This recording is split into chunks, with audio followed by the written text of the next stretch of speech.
Ladies and gentlemen, I wish I had better news for you, but we are facing a storm that most of us have feared.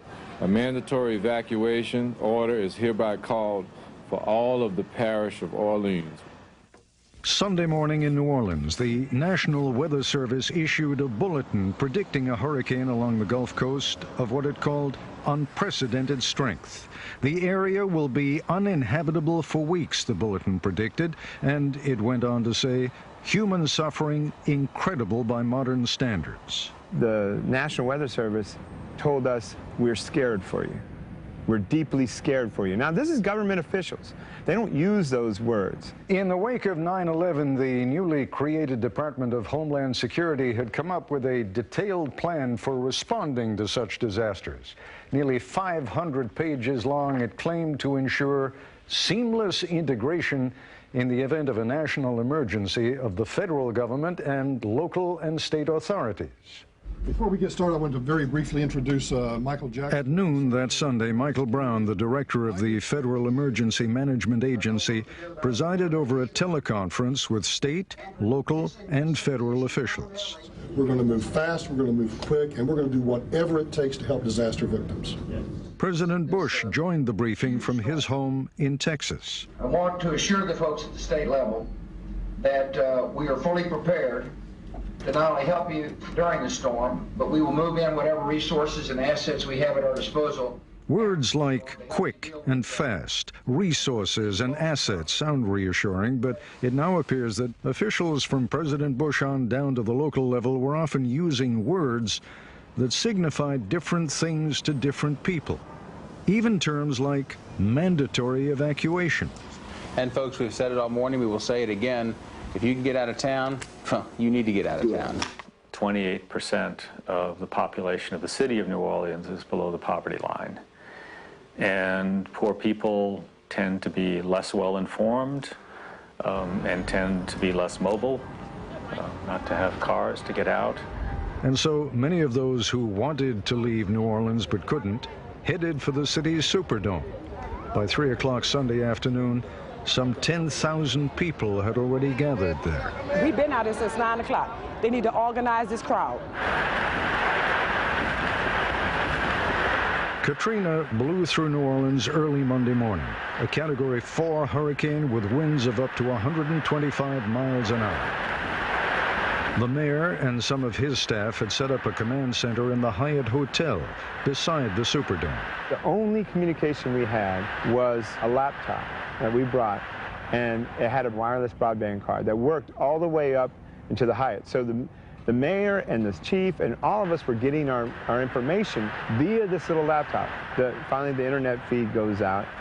It was one in a series of communications breakdowns that would contribute to untold suffering and a still untallied number of deaths. At 8:14 Central Time, the National Weather Service issued a bulletin reading, "Flash flood warning. A levee breach occurred along the Industrial Canal at Tennessee Street." The problem was that by the time that bulletin went out, the hurricane had been battering the city for hours. Electricity and phones were out, so most people neither saw nor heard the warning. Officials in Washington seemed totally oblivious to the bulletin. Police operator 16. But they didn't need any bulletins in the lower 9th Ward and St. Bernard's Parish just east of the city. There, 20-foot waves of water obliterated most of the landscape in just a couple of hours. We can project right now at 11:50, it has now left the state of Louisiana. With the storm gone, it was up to local officials to go and assess what damage their communities had suffered. For 48 to 60 hours after the storm makes landfall, each local community needs to be able to sustain itself. Then we can expect state and federal resources to begin to flow in. Is that someone in the car? Few ventured out, but two who did were among the first to sound the alarm on a new disaster. About 2 or 3 in the afternoon, when the winds were still pretty strong, two of my colleagues, an editor and an art critic, took their bicycles and rode out to the lakefront to where they lived. and witnessed firsthand the water gushing through the breach in the levee and their own neighborhoods filling up like a bathtub. This second breach was on the west side of the city, directly across from the eastern side where the morning breach had been reported by the National Weather Service. But most of the officials who were running the relief effort were either stuck in the downtown Hyatt Hotel, in the state capital at Baton Rouge, or out of the state altogether. The governor, though, was optimistic. We did report to Air Force One, and the president has signed all the declarations of emergency that we need to release the financial capacity of the federal government to help Louisiana people.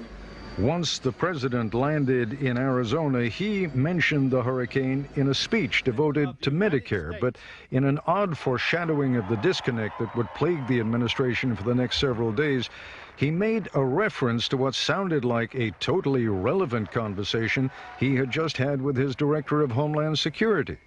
I said, are you working with the governor? He said, you bet we are. That's the most effective way to do things, is to work with the state and local authorities. There are more resources that will be available. But the topic they were discussing was immigration reform, not hurricane resources. Pretty much it for Katrina. The first images out did not show a city submerged. Storm damage? Lots of it, maybe more than usual, but nothing really remarkable except perhaps for the torn skin on the roof of the Superdome. Once the storm passed through on Monday evening, nobody was let out of the dome still. They were still had to stay within the dome areas. Okay, ma'am. Is there any way you can get to the roof if need be? Other parts of the city, of course, were flooding, and evacuees from the rising water headed to the only building that had been designated a shelter of last resort, the Superdome. Deputy Police Superintendent Lonnie Swain spent Monday and the following 6 days there. We lost power in the dome the morning of the storm, about 6:30 a.m. We had backup generators that were able to provide limited lighting. But again, with those conditions, limited lighting, no air conditioning, and a water system that was no longer working. Restroom facilities were unavailable to those people. We had limited food, limited water as well. About 80 miles to the west in Baton Rouge, state and federal officials had been watching the storm from the safety of the State Emergency Operations Center. They were cautiously optimistic the recovery would be on track.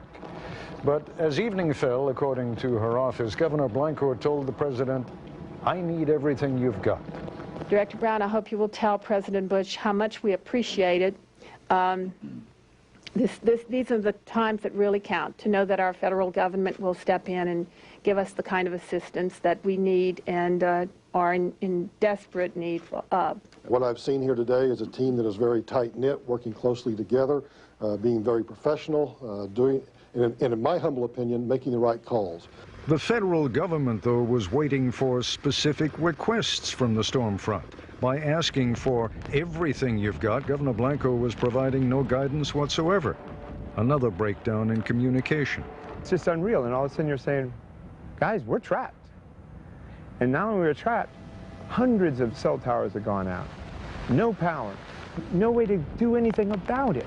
That's what people were missing in here. They kept thinking someone else was going to come. Obviously there was a dry place. Obviously some place had power. Obviously no, and no. There was none of that.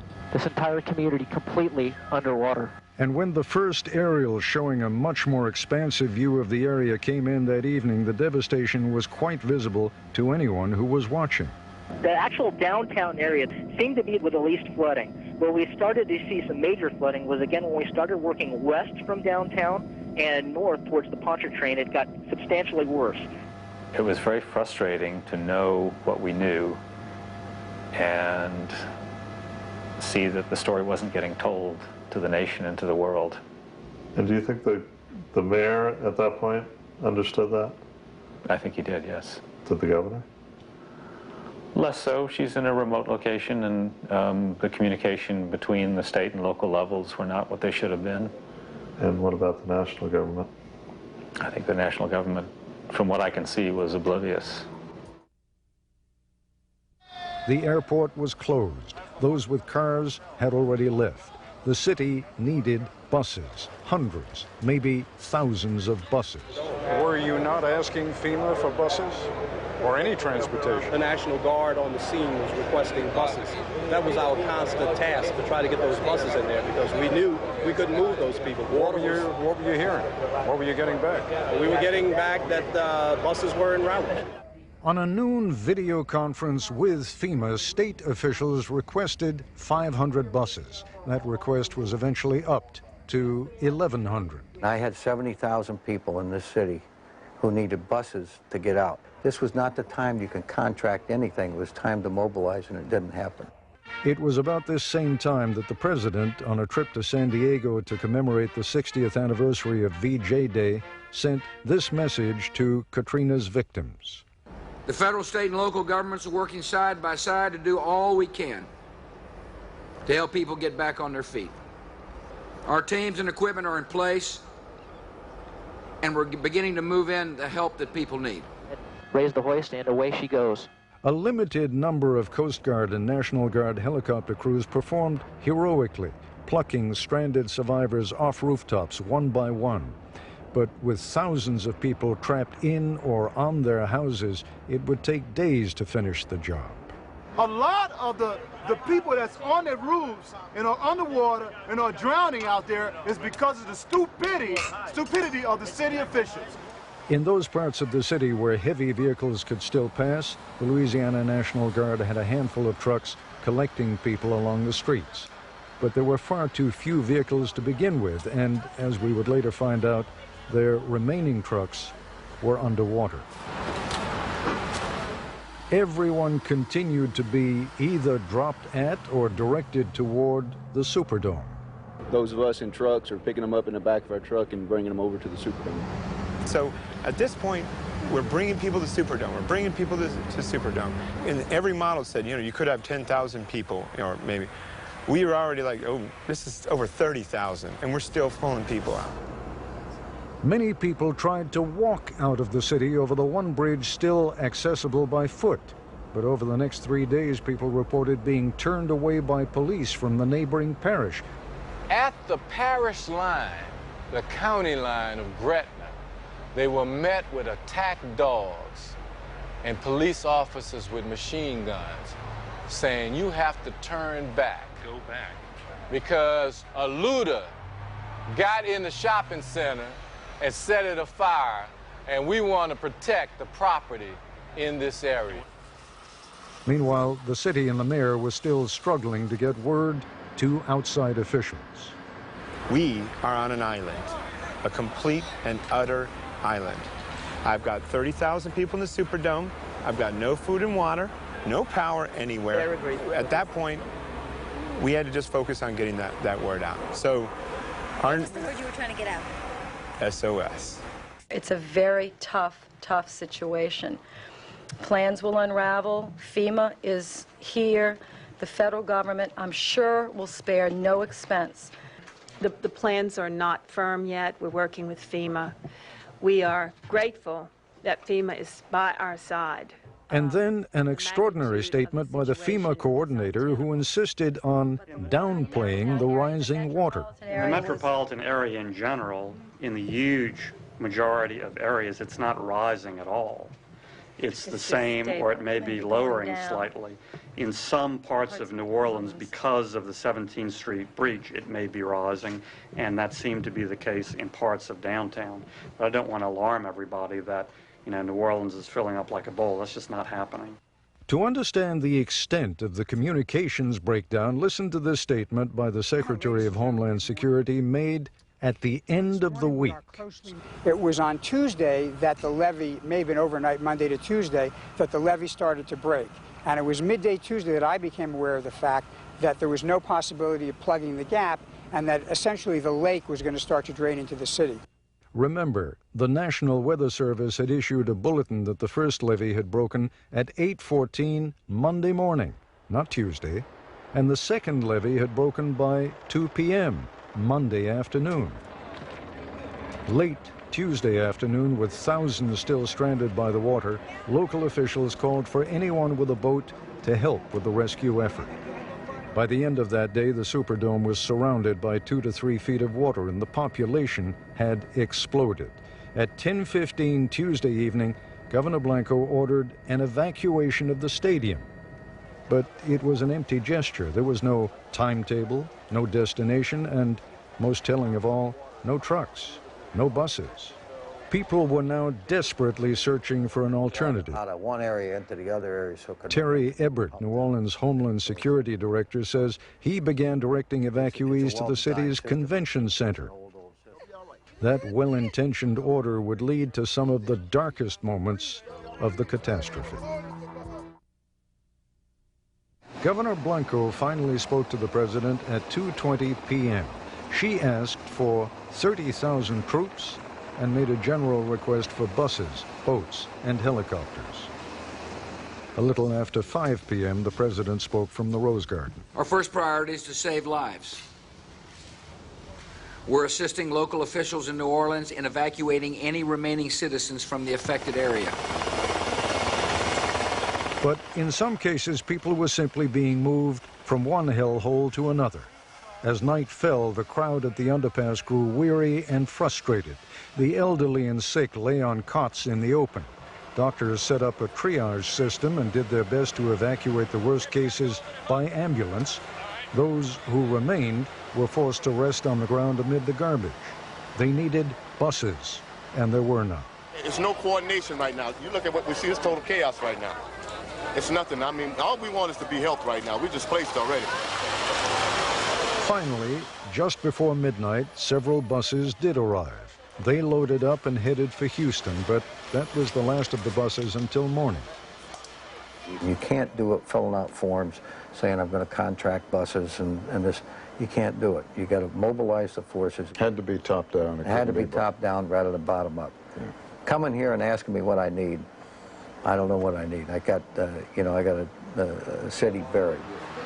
There was one success story. Back at the Hyatt, the mayor was able to make and receive phone calls on his homemade phone network. Late that night, he got this call. The Air Force One calls and says, call us back at this number. And I'm like, okay, Mr. Mayor, here's the number.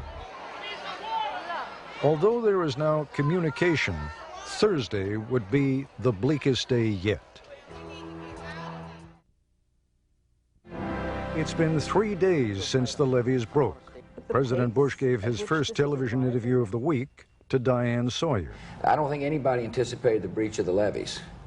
They did anticipate a serious storm, but these levees got breached, and as a result, much of New Orleans is flooded, and now we're having to deal with it, and will. The president is correct. Nobody did anticipate the breach of the levees, but they did predict that the levees would be flooded. At Touro Hospital, 10 patients have died overnight. There was only one working telephone in the entire hospital and a small staff which was low on supplies. They were forced to make some very tough choices. Correspondent Bob Woodruff was there. Well, what we're doing today is the physicians are going around and evaluating every patient. If they can say their name, we're giving them an IV fluid to make their tank better, to kind of give them a boost. What if they can't say their name? We're not giving them IV fluids. We're going to consider them not viable. So they'll die? If we don't get help soon, they will die. It's not been easy for the staff because we're really doing, minimal care right here. On the roof, they said that if the patient can say their name, they'll try to treat them. If they can't say their name, that's it. You can't do anything. Is that one of the cases here? She can still say her name, so we're trying. Federal, state, and local agencies are also cooperating to sustain life. That means getting food and water to those who are stranded. Medical personnel and local officials are helping hospital patients and people gathered in the Superdome to evacuate. 4 days later, and there are still more than 20,000 people at the Superdome waiting in the heat for buses that are supposed to take them to Houston's Astrodome. Oh, someone's actually fainted here. You can see that someone's fainted. The buses were coming and going since Wednesday night, albeit slowly. And by late Thursday, an additional 10,000 people showed up, desperate to leave the city. From Washington, soothing, reassuring sounds. Michael Chertoff, the head of the Department of Homeland Security, told the American public things were under control. The fact of the matter is the Superdome is secure. Everybody is confident of the ability to maintain order and is committed to continuing to do so as we finish up the evacuation operations. We had buses that arrived at the Dome with no idea as to where they were to take those people once we loaded them onto the bus. Again, that wasn't our call to make. That was being coordinated by FEMA. 10 blocks away, there was more confusion at the city's convention center. For many Americans, these scenes of people, thousands of people begging for help in front of television cameras, were the first tangible indication of just how dreadful conditions were. You got a whole street of people getting lined up. Where the policemen at? Where the National Guard at to control all this? No police, no National Guard, no Red Cross, no buses, just desperate people who waited for transportation to anywhere else. We can't take this. We've been out here for 3 days. I don't want to die like this. There were people with weapons inside the convention center. 30 times New Orleans police SWAT teams entered the center. 30 times Police Superintendent Compass told me they were driven back by gunfire. There wasn't a single place in New Orleans where you had a greater concentration of civilians who needed help than at the Superdome and at the convention center. No other place did you have 30,000 people in one place. And that's where most of our forces was at the Superdome. Yeah, but what about the convention center? Well, we didn't have enough people, Ted. You got to understand that communications were broken. We didn't have where to contact our commanders. No, but they knew what was happening. Nobody, not you say knew. People here knew. A guy working in the fourth district across the river. How did he know? No. I'm saying across the river. You got 200 cops here. Why didn't they take control of that place? These 200, over 30,000 people, Ted. How are we going to do? Have a firefight in there with all those civilians? Tell me how to take it over with 200 people. You tell me. The first 4 days, you sort of had a disaster layered on a disaster. I've been a Marine all my life, and I've dealt out misery as well as seen misery. And I can assure you that Wednesday and Thursday, I had never seen such human suffering. It was very difficult to deal with it. It cost us 2 of our police officers' lives by suicide. There was a serious disconnect between local and federal officials at this point. It was early Thursday evening. New Orleans Mayor Nagin issued a desperate SOS. Currently, he said, the convention center is unsanitary and unsafe, and we're running out of supplies.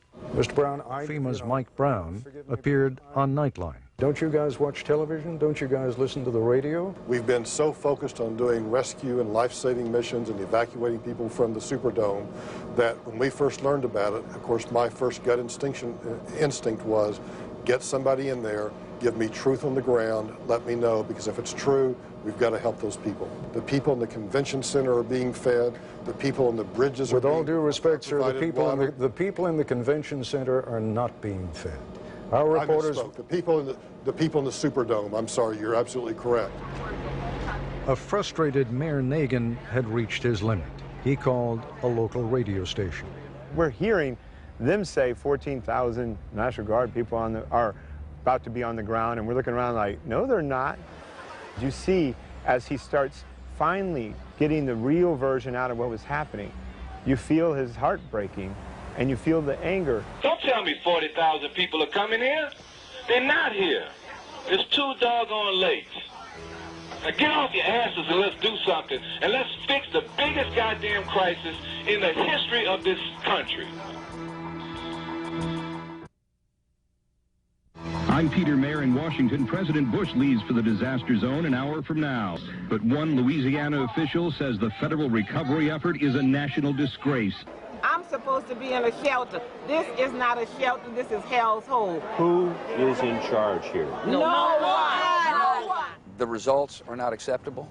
At 9:02 Friday, a somber President Bush faced reporters on the south lawn of the White House. But when he touched down just before 11, he was joined by FEMA's chief, Mike Brown. And Brownie, you're doing a heck of a job. The FEMA director's working 24.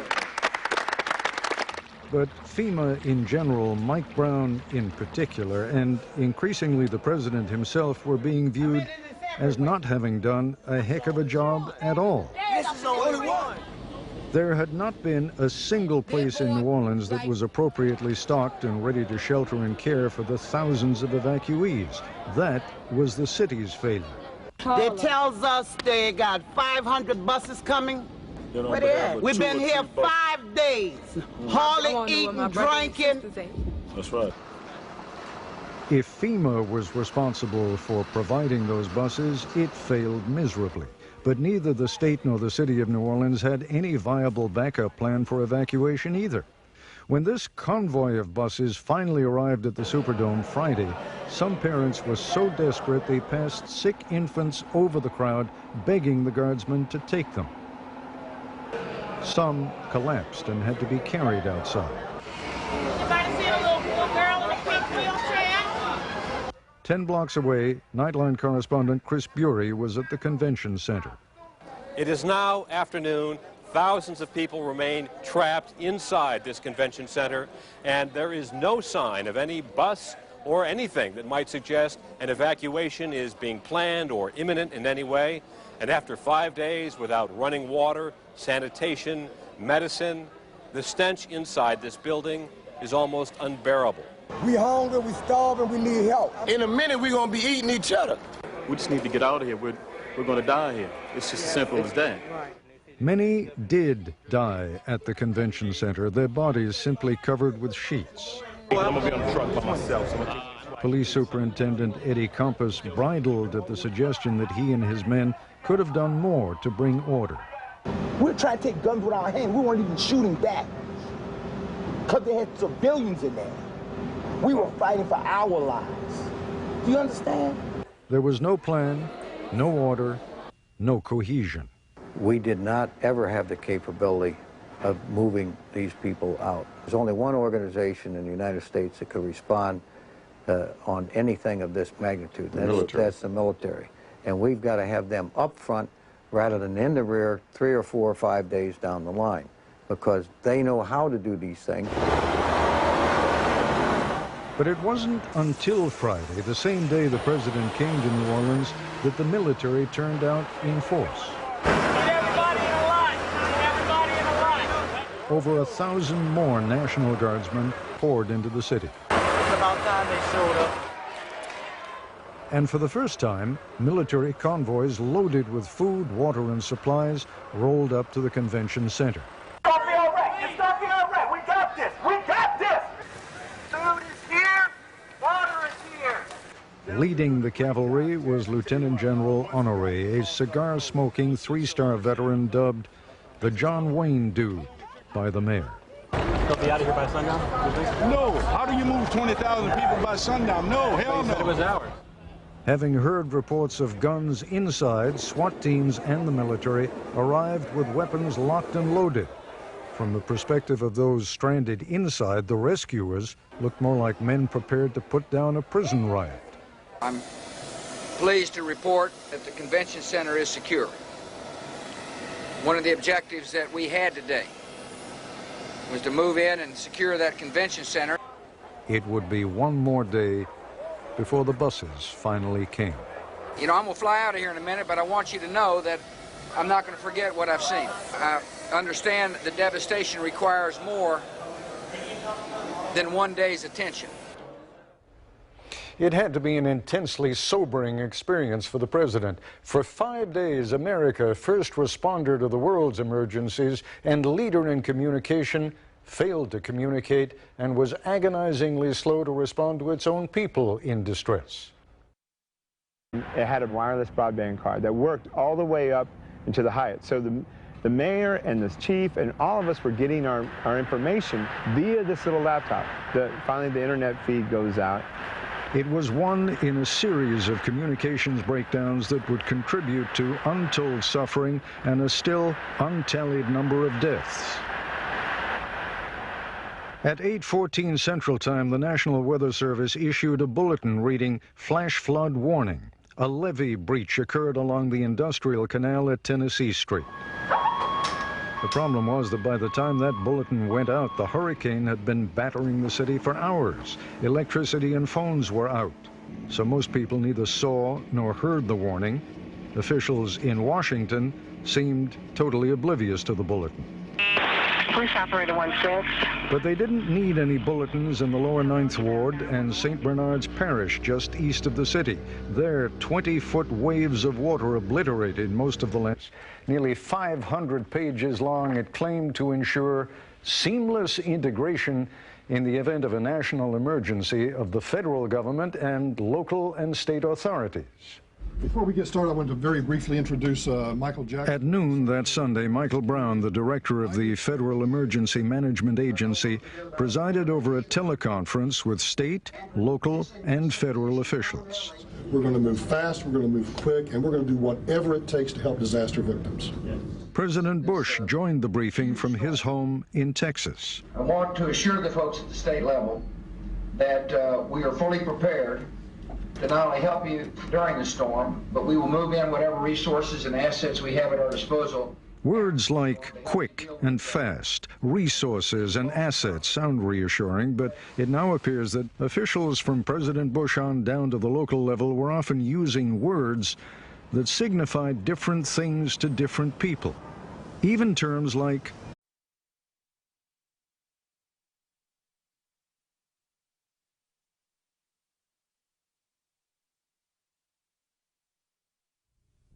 Ladies and gentlemen, I wish I had better news for you, but we are facing a storm that most of us have feared.